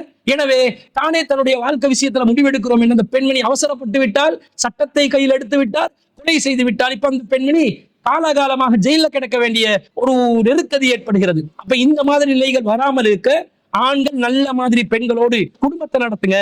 இப்படி செஞ்சதனால ஒரு விட்டு கொடுப்பு இல்லாத ஒரு நிலை, மனைவிமார்களை மதிக்காத நிலை, மனைவிமார்களுடைய பலவீனங்களை புரியாத நிலை, மனைவிமார்களுக்கு கொடுக்க வேண்டிய கண்ணியங்களை கொடுக்காம இவன் மட்டும் பெரிய அரசன் மாராசன், இவன் பெருசா எதிர்பார்ப்பான். இவனுக்கு எல்லாம் டைமுக்கு டைம் காலடியில சேரணும், இவனுக்கு நேரத்துக்கு சமையல் சேரணும், இவன் நினைக்கிறது டைம் டேபிள் எல்லாம் வச்சு சாப்பாடு கேட்கிறவங்க எல்லாம் கணவன்மார்கள் மத்தியில் இருக்கிறாங்க. அப்படிப்பட்ட ஒரு மனோநிலையில பெண்களை அடிமைப்படுத்துறதுனால ஏற்பட்ட ஒரு நெருக்கடி தான் இந்த கொலை என்பதை நாங்கள் விளங்க வேண்டும். மனைவிமார்களோட நல்ல விதத்துல நடக்கணும். நான் சரியா நீ சரியான்னு போட்டி போடாம எது இந்த குடும்பத்துக்கு தேவையோ அது அழகான முறையில் ஆலோசனை செஞ்சு கலந்துரையாடி எது தேவையானதோ அதை சாதிக்கும் பண்பு ஒரு பெண்ணிடம் இருக்க வேண்டும், ஒரு ஆணிடம் இருக்க வேண்டும். ஆதிக்கம் செலுத்தாமல் அன்பு செலுத்தி வெல்லக்கூடிய ஒரு குடும்ப வாழ்க்கையை கொண்டு செல்ல வேண்டும். ரசூல் ஸல்லல்லாஹு அலைஹி வஸல்லம் அவர்கள் தெளிவாக சொல்கிறார்கள்.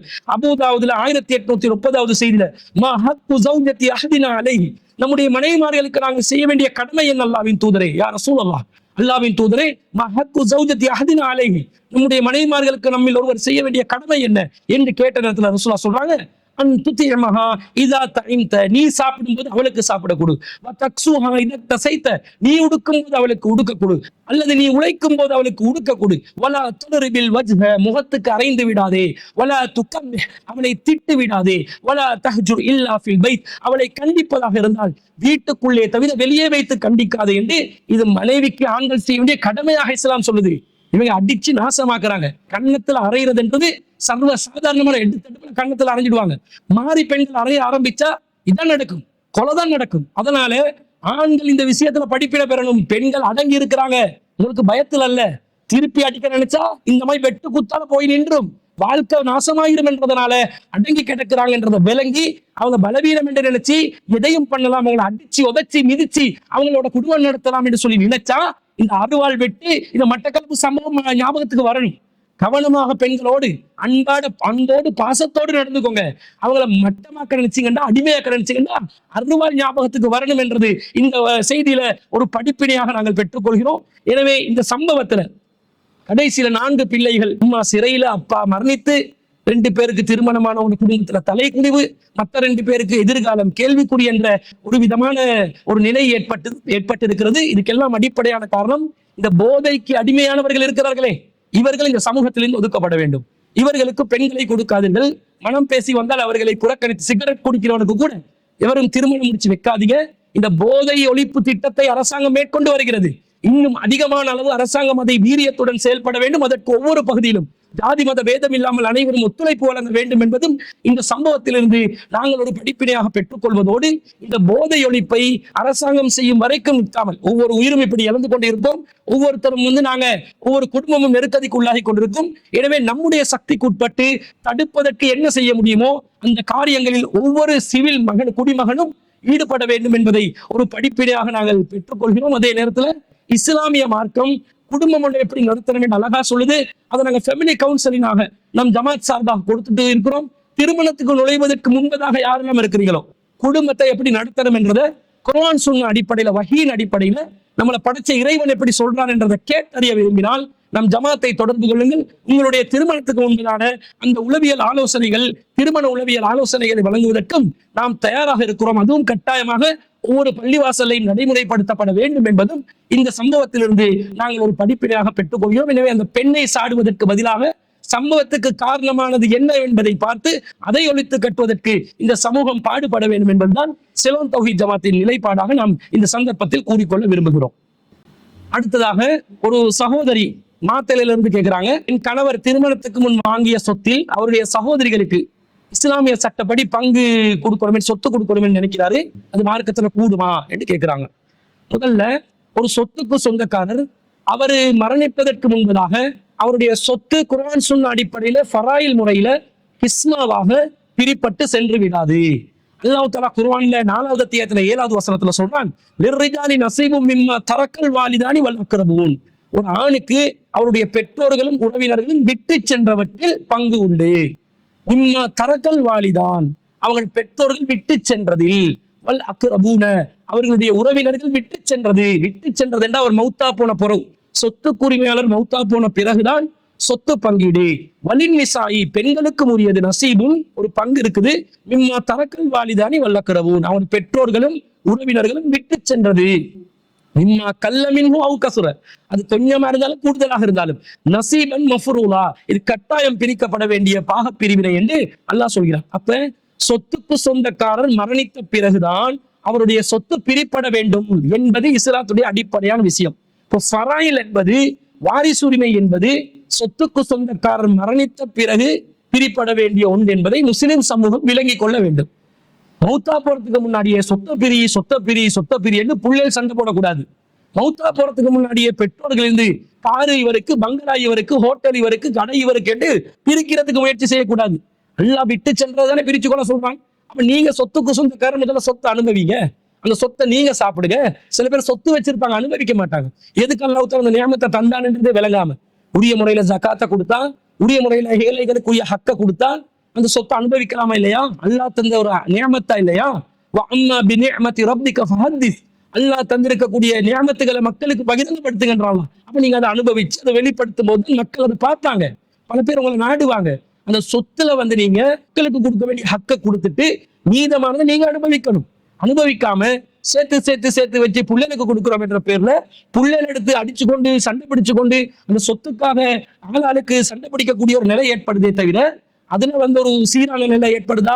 மகனுக்கு வேணும், சீதனத்துக்கு வேணும், மருமவளை கொண்டு வைக்கிறதுக்கு ஊடு வேணும் என்று ஒவ்வொருத்தரும் என்ன செய்யறாங்க? சொத்துக்களை அவங்க அனுபவிக்காமல் இருப்பதை பார்க்கிறோம். முதல்ல அனுபவிங்க. நீங்க ஹலாலான முறையில சம்பாதிச்ச சொத்தை ஜக்காத்துடைய கடமையை நிறைவேற்றினீங்கன்னா அதை முழுவதுமாக உங்களுக்கு அனுபவிப்பதற்கு மார்க்கத்தில் அனுமதி இருக்குது. அதற்கு பிறகு நீங்கள் மரணித்த பிறகு வேண்டுமானால் உங்களுடைய சொத்துக்களை என்ன செய்யலாம்? உங்களுடைய பிள்ளைகள் இருக்கிறாங்களா இல்லையா என்றதை வச்சு சகோதரர்கள் சகோதரிகளுக்கு பங்கு போகுமா இல்லையாண்டு முடிவாகும். இதுக்கு குர்ஆன்ல கலாலா என்று சொல்லுவாங்க. 4வது அத்தியாயத்துல 11வது வசனமும் 176வது வசனமும் இந்த கலாலா சம்பந்தமாக பேசுகிறது. அதுல 176வது வசனம் தான் கடைசியாக அருளப்பட்ட வசனம். அந்த வசனத்துல உள்ள சட்டத்தின் அடிப்படையில அல்லாஹ் சொல்கிறார், யஸ்தஃப்தூனக, உங்களிடம் மார்க்க ஃபத்வா கேட்கிறாங்க. குலில்லாஹு யுஃப்தீகும் ஃபில் கலாலா, அல்லாஹ் கலாலா விஷயத்துல உங்களுக்கு ஃபத்வா தர்றான். ஹலக லைஸ லஹு வலதுன், ஒரு மனிதன் அவருக்கு பிள்ளைகள் இல்லாத நிலையில் மரணித்து விட்டால், வலவு உக்துன், சகோதரி இருந்தால், ஃபலஹா நிஸ்பு மா தரக, அந்த பெண்ணுக்கு அவர் விட்டு சென்றதுல பாதி சொத்து உண்டு. வஹுவ யரிசுஹா இல்லம் யகுல் லஹா வலதுன், ஒரு பெண்மணி இறக்கும் பொழுது பிள்ளை இல்லாத நிலையில் இறந்து விட்டால் அவளது சகோதரன் அவளுக்கு வாரிசாகுவாள். அப்ப சகோதரர்கள் சகோதரிகள் ஒருவருடைய சொத்துக்கு எப்ப வாரிசாகுவாங்கண்டா, அவர்களுக்கு மரணித்தவருக்கு சொத்துக்கு சொந்தக்காரருக்கு பிள்ளை இல்லாத நிலையில். பிள்ளை இருந்தால் பிள்ளைகள் தான் அசபாவாக அந்த சொத்துக்கு வாரிசாகி விடுவார்கள். அப்ப மார்க்க அடிப்படையில சகோதரிகள் சகோதரர்கள் ஒருவருடைய சொத்துக்கு வாரிசு உரிமையில பங்கு கேட்கிறதாக இருந்தா, அந்த சொத்துக்கு உரிமையாளர் பிள்ளை இல்லாத கலாலா நிலையில் சந்ததியற்ற நிலையில் மரணித்திருக்க வேண்டும் என்பது குர்ஆன் கூறக்கூடிய சட்டம். அப்படி பிள்ளை இல்லாத நிலையில்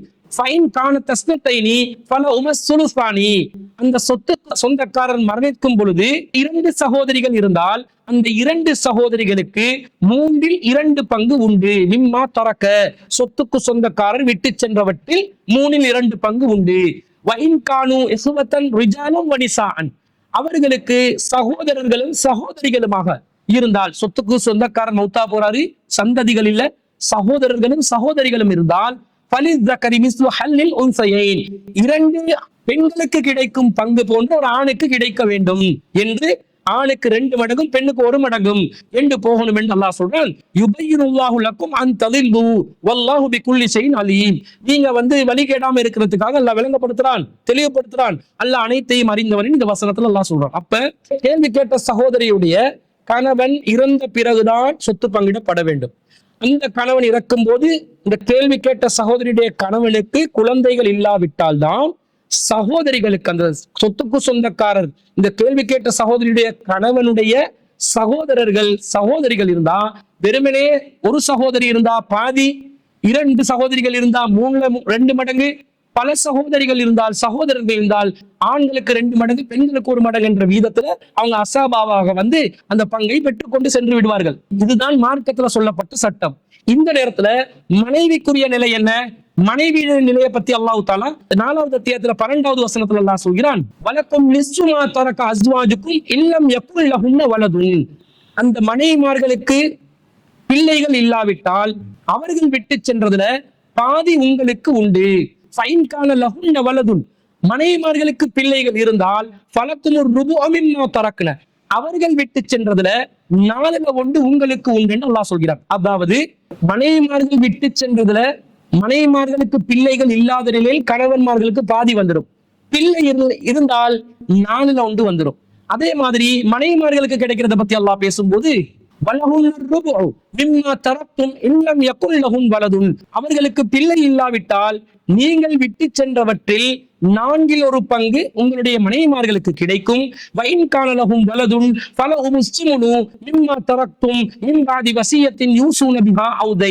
அவர்கள் வசியத்தையும் கடையில் நிறைவேற்றிய பிறகு பிள்ளை இருக்கும் நிலையில் சொத்தை விட்டு சென்றிருந்தால் கணவன்மார்கள் விட்டு சென்ற சொத்துல 8/1 பங்கு மனைவிமார்களுக்கு உண்டு. அப்ப கணவன் பிள்ளை இருக்கும் நிலையில் மரணித்து விட்டால் மனைவிக்கு 8 உண்டு. பிள்ளை இல்லாத நிலையில் மரணித்து விட்டால் மனைவிக்கு 4 உண்டு. மனைவி பிள்ளை இருக்கும் நிலையில் மரணித்து விட்டால் கணவனுக்கு 4 உண்டு. மனைவி பிள்ளை இல்லாத நிலையில் மரணித்து விட்டால் கணவனுக்கு பாதி கிடைக்கும் என்று அல்லாஹ் சொல்றான். அப்ப இந்த சகோதரியுடைய கணவன் மரணிக்கும் போது பிள்ளை இருந்தால் சகோதரிக்கு, அதாவது மனைவிக்கு 8/1 கிடைக்கணும். இதுதான் சட்டம். அதே நேரத்துல ஒருத்தர் உசுரோடு இருக்கும் போது சொத்தை செலவழிக்கலாமா இல்லையா? சொத்து செலவழிக்காம வைக்கணும் என்றது இல்லையே. அப்ப சொத்து செலவழிக்கலாம், யாருக்கும் கொடுக்கலாம். சொத்துக்கு உரிமையாளர் அவர் மனைவிட கடமையை நிறைவேற்றார், பெற்றோர்களுடைய கடமையை நிறைவேற்றார், பிள்ளைகளுடைய கடமையை நிறைவேற்றுகிறார். இன்னும் மேலதிகமா சொத்து இருக்குது, அவருடைய உடன் பிறந்தவர்கள் சகோதரிகள் யார் உறவினர்களுக்கு சொத்து செலவழிக்கலாமா இல்லையா? அதுக்கு ஏதாவது வரம்பு இருக்குதா? வரம்பு இல்லை. அவர் நினைச்சு எதையுமே என்ன செய்யலாம், செலவழிக்கலாம். அப்படி செலவழிக்கும் போது அவர் ஒரே ஒரு விஷயத்தை கவனிக்கணும், அவருடைய சந்ததிகள் நாளைய தினம் யாரிடமும் கையேந்தக்கூடிய நிலையில் அவர் வைத்து விட்டு செல்லக்கூடாது. அந்த சந்ததிகளை பிச்சைக்காரர்களாக ஆக்கிவிட்டு இவர் இவர் ஒரு கொடையாளியாக மாறினால் அதில் எந்த அர்த்தமும் இல்லை. அதனால் இவர் தர்மம் செய்யலாம், இவர் அனுபவிக்கலாம். ஆனா பிள்ளைகளை நினைச்சு, எதிர்காலத்தை நினைச்சு அவர்களை ஓட்டாண்டியாக விட்டுவிடக்கூடிய நிலையில தள்ளாம அவர்களுக்குரிய ஒரு தன்னிறைவு பெற்ற ஒரு நிலையை ஏற்படுத்தணும் என்பது ஒரு செய்தியில வருகிறது. சஹீஹுல் புகாரியில 1295வது செய்தி. சாத் இப்னு அபீ வக்காஸ் ரலியல்லாஹு அன்ஹு ஹஜ்ஜுக்கு போற நேரத்துல மக்கால வச்சு நோய்வாய்ப்படுறாங்க. ரசூல் அவங்கள அடிக்கடி விசாரிக்க போறாங்க. அப்ப அவர் கேட்கிறார், அல்லாஹ்வின் தூதர் ஸல்லல்லாஹு அலைஹி வஸல்லம் அவர்களிடம், வஅனது மாலின், நான் செல்வந்தராக இருக்கும் நிலையில் அல்லாஹ்வின் தூதர் ஸல்லல்லாஹு அலைஹி வஸல்லம் காலத்துல நான் நோய்வாய்ப்படுறேன். வலா யரிசினு இல்ல பினத்துன், எனக்கு ஒரு மகனை தவிர யாரும் இருக்கல. அஃபா தஸத்தகு பிசுலுஸை மாலி, என்னுடைய சொத்தில் 2/3 நான் செலவழிக்கட்டுமா என்று கேட்கும்போது காலலா, ரசூலா வேண்டாம் என்றாங்க. ஃபகுத்து பிஷத்ரி, பாதி செலவழிக்கலாமா? ரசூலா சொல்றாங்க லா, வேண்டாம். சும்ம கால அஸ்ஸுலுசு, நீ வேணுமென்றா 1/3 செலவழி. வஸ்ஸுலுசு கபீருன், 1/3 பெருசுதான். அவு கபீருன், அல்லது அதிகமானதுதான்.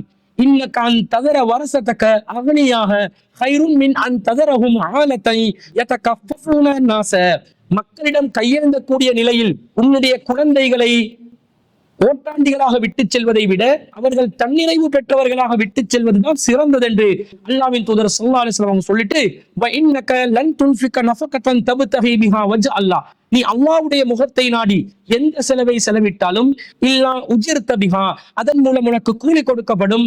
ஹத்தா மா தஜ்அல ஃபீ இம்ராஅதிக, உன்னுடைய மனைவியுடைய வாயில் நீர் ஊட்டுகின்ற ஒரு உணவாக இருந்தாலும் சரி என்று ரசூல் ஸல்லல்லாஹு அலைஹி சொல்றாங்க. அப்ப என்ன சொல்றாங்க? சொத்து இருந்தா செலவழிக்கிறோம் என்ற பேர்ல கண்ட மாதிரி செலவழிக்காது. அதிகபட்சம் 1/3 என்ற அளவுக்கு செலவழிச்சுட்டு மற்றவனுடைய சந்ததிகளுக்கு விட்டு செல்லு, அவங்களை அடுத்தவங்க கிட்ட கையேந்தக்கூடிய நிலையில விட்டு செல்லாது என்று சொல்லிவிட்டு ரசூலா சொல்றாங்க, குடும்பத்துக்காக செலவழிச்சா, மனைவிக்கு நீங்க ஒரு கவலை உணவு நீங்க ஊட்டுறீங்க, அதுக்கு கூட நன்மை கிடைக்கும் என்றாங்க. அப்ப குடும்பத்துல மனைவி வருவாங்க, பிள்ளைகள் வருவாங்க, பெற்றோர்கள் வருவாங்க, சகோதரிகளும் வருவாங்களா இல்லையா? அப்ப அவங்களுக்கு தேவையான ஒரு தர்மத்தை செஞ்சா அது தப்பு கிடையாது. அதுக்காக மொத்த சொத்தையும் அவங்களுக்கு அர்ப்பணிப்பது, அப்படியே தாரவாக்குறது என்பது இல்லை. தன்னுடைய குடும்பத்தை, பிள்ளைகளை நினைத்து வாழ வேண்டும் என்பதையும் இஸ்லாம் சொல்கிறது. எனவே அந்த சகோதரன், கேள்வி கேட்ட சகோதரனுடைய கணவன் உயிரோடு இருக்கும் போது தர்மம் செய்ய நினைச்சா தர்மம் செய்யலாம், உறவுகளுக்கு தர்மம் செய்யலாம். தர்மத்துல உறவுகளுக்கு கொடுக்கிற தர்மம் சிறந்தது. தர்மத்தை உறவுகளிடமிருந்து ஆரம்பிக்கலாம். அதே நேரத்துல மொத்த சொத்தையும் தர்மம் செய்து சந்ததிகளை ஓட்டாண்டிகளாக விடாம அது ஒரு பேணுதலான முறையில் வைத்துக்கொண்டு தன்னுடைய குடும்பத்துக்காகவும் தர்மம் செய்து கொண்டு தன்னுடைய நெருங்கிய குடும்பம், மனைவி, பிள்ளைகளை, பெற்றோர்களை பாதுகாத்து கொண்டு அந்த வாழ்க்கையை கழித்து கொண்டு செல்ல வேண்டும். அவர் மரணித்த பிறகு வேண்டுமென்றால் அந்த மரணித்த பிறகு அவருடைய சொத்துல இருந்து பிள்ளைகள் இருந்தால் மனைவிக்கு 8 பிள்ளைகள் இல்லாவிட்டால் மனைவிக்கு 4 என்ற வகையில் மீதமுள்ள சொத்து பிள்ளைகளுக்கு கிடைக்கும். பெற்றோர்கள் இருந்து 6 என்ற கணக்குல போயிடும். மனைவிட 8 அந்த 6 கழிய மீதமுள்ள மொத்த சொத்தும் பிள்ளைகள் அனுபவித்துக் கொள்வார்கள், பிரித்துக் கொள்வார்கள். ஆண்களுக்கு 2 மடங்கு, பெண்களுக்கு 1 மடங்கு என்ற விதத்துல அந்த சொத்து பிரிப்பட வேண்டும். இதற்கு அவர் மரணித்த பிறகுதான் இந்த நிலை. உசுரோடு இருக்கும் போது மொத்தத்தை அழிச்சு போடாம பிள்ளைகளை நினைச்சு அவர் தன்னுடைய சொத்துக்களை ஒரு அளவாக தர்மம் செய்து, அந்த தர்மம் செய்யும் போது தன்னுடைய உடன்பிறப்புகளையும் அவர் கவனித்துக் கொள்ள வேண்டும். காரணம், சந்ததிகள் இருக்கும் நிலையில் சொத்தின் வாரிசுரிமைதாரர்களாக சகோதரிகள், அந்த மரணித்தவருடைய சகோதரர்கள், சகோதரிகள் வர மாட்டார்கள் என்பதனால அவர் உசுரோடு இருக்கும் போது அவர் சகோதரிகளுக்கு ஏதாவது செய்ய நினைச்சா செய்யலாம். ஆனா மொத்த சொத்தையும் தாரவாக்காம பாதுகாத்து செய்ய வேண்டும் என்பதுதான் இந்த சகோதரி கேட்ட கேள்விக்கு பதிலாக நாங்கள் பதிவு செய்து கொள்கிறோம்.